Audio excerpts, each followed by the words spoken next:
¿sí? Y eso también es una retribución a través del mercado de factores. Y hay otro ejemplo también importante. Eh, Muchas empresas, para poder funcionar y poder producir y poder pagar sus salarios, necesitan fuentes de financiamiento. Y una de las más importantes en el sistema capitalista es las inversiones de accionistas. Es decir, los hogares compran participaciones de la empresa. Supongamos que la empresa decide dividir su propiedad en 100 unidades. Cada una vale 1%. Yo decido comprar, como hogar, decido comprar el 10% de esta empresa X. Para eso compro 10 acciones. ¿Por qué? Porque tenía 100 acciones a la venta, cada acción vale un 1%, yo compro el 10% y por lo tanto paso a ser dueño del 10% de la empresa. ¿Por qué yo le doy dinero a esa empresa? ¿De qué me sirve tener ese 10% de la titularidad de la empresa? Bueno, porque la empresa me retribuye este factor de producción, que es el capital que yo les di, a través de el pago de beneficios. Es decir, a cada año, cada cierre de cuenta de la empresa, si la empresa tuvo ganancias, bueno, el 10%, ya que soy el dueño del 10% de la empresa, el 10% de las ganancias me corresponden y se me va a retribuir como beneficio. Esto es el comportamiento básico de una economía cualquiera. ¿Ah? Si vamos a lo esencial, me dirán, bueno, faltan cosas. Por supuesto que sí, hicimos varios supuestos acá. Pero la cuestión es que con este esquema bien simple yo puedo entender cómo funciona cualquier economía en el mundo. Ahora, una cosa interesante que yo puedo hacer es comenzar a levantar los supuestos. Pasemos la siguiente pantalla. Vamos a levantar el primer supuesto y vamos a agregar a un actor que es fundamental, que es el Estado, ¿verdad? ¿Por qué? Porque el Estado en todos lados juega siempre un rol fundamental, no solo porque provee servicios, sino porque también extrae recursos. Miremoslo de este lado. Acá en este esquema tenemos a las familias a la izquierda y las empresas a la derecha, al revés del esquema anterior, pero básicamente el concepto es el mismo, no importa el orden, puede estar a la izquierda o a la derecha, de hecho puede estar arriba familias y abajo las empresas y poner el mercado de factores a la derecha, el mercado de productos a la izquierda. No importa el orden, lo que importa es la circularidad y de que estén enfrentados agentes y mercados.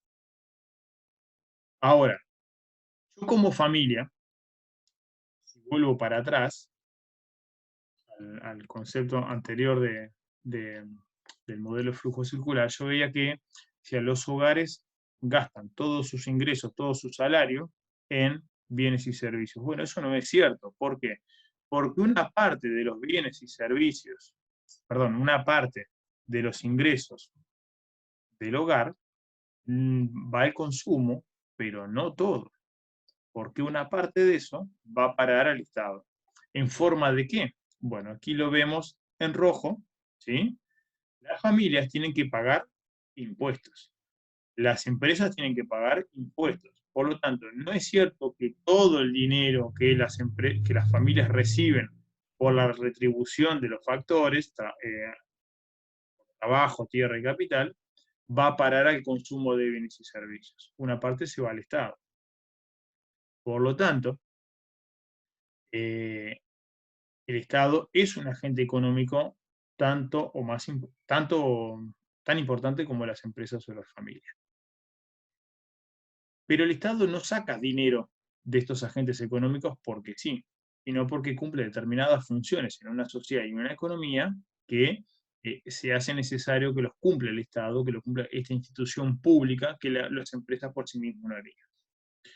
Por un lado, porque el Estado es el único capaz de brindar bienes y servicios públicos.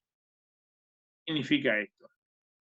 Bueno, yo para circular en por una ciudad o por una región,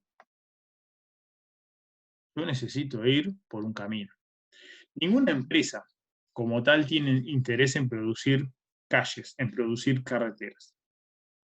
Es necesario que alguien que represente a la totalidad de la sociedad decida asumir el costo de brindar ese servicio público. Ejemplo, la construcción de una calle, ejemplo, la construcción de una carretera, la construcción de un puerto, la construcción de un puente.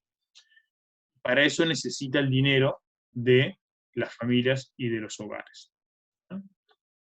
Esos servicios y bienes públicos también están disponibles, tanto para las familias como para las empresas.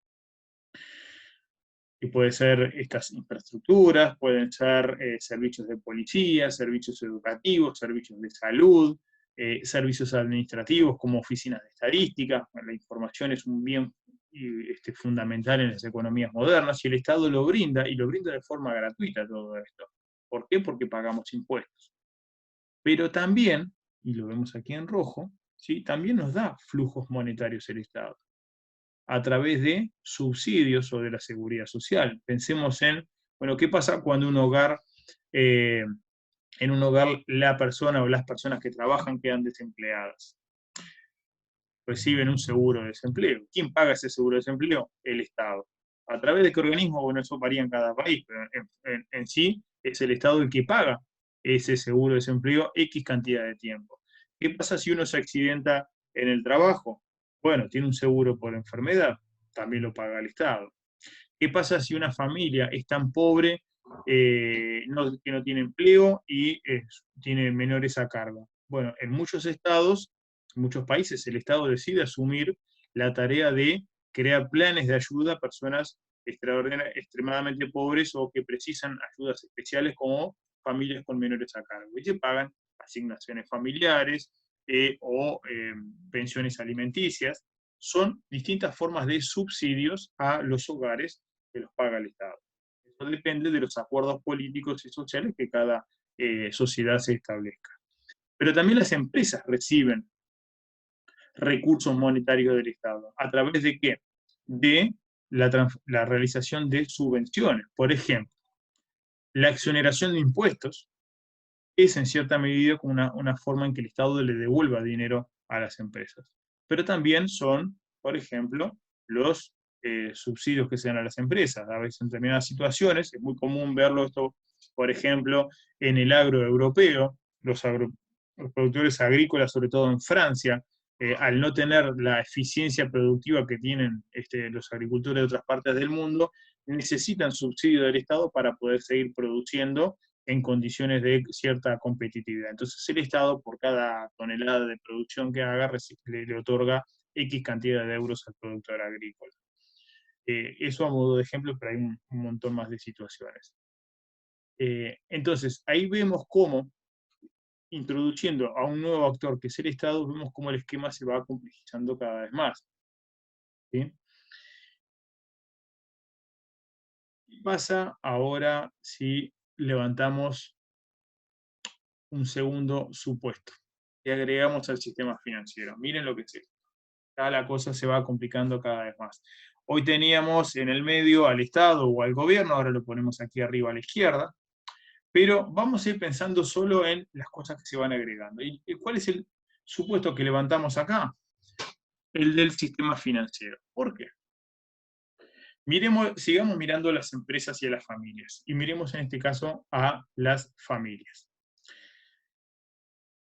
Hoy dijimos, no es cierto que todo el dinero que las familias ganan producto de su trabajo se gasta en bienes de consumo. ¿Por qué? Porque una parte de esos de esos ingresos se dedica al pago de impuestos. Pero también es cierto que una parte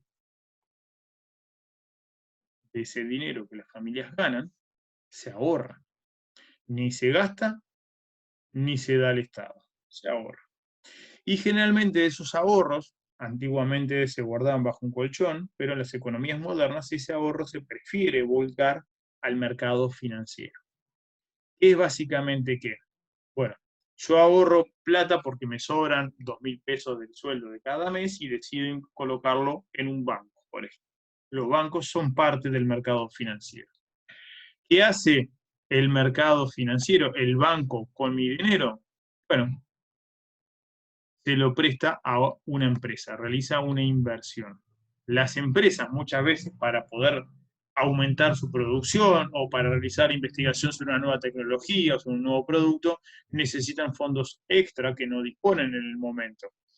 para evitar tener que esperar meses o años para poder conseguir ese dinero, solicitan préstamos al sistema financiero. Y esa es la modalidad de inversiones. Entonces,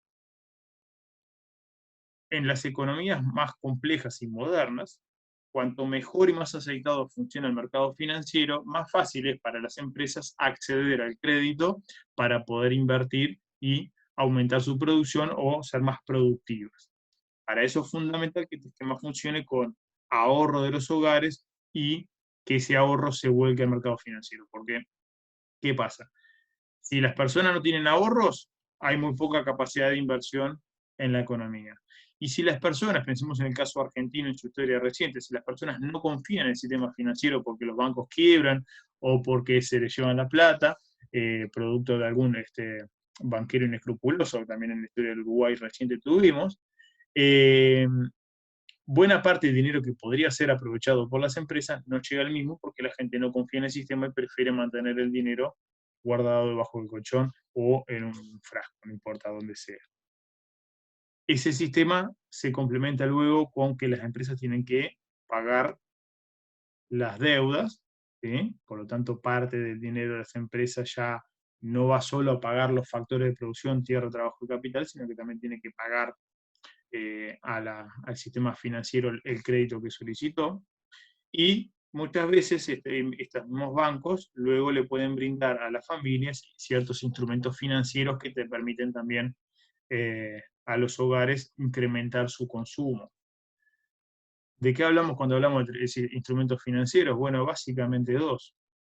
Hay más, pero hay muchos, pero básicamente estamos hablando de préstamos, ¿sí?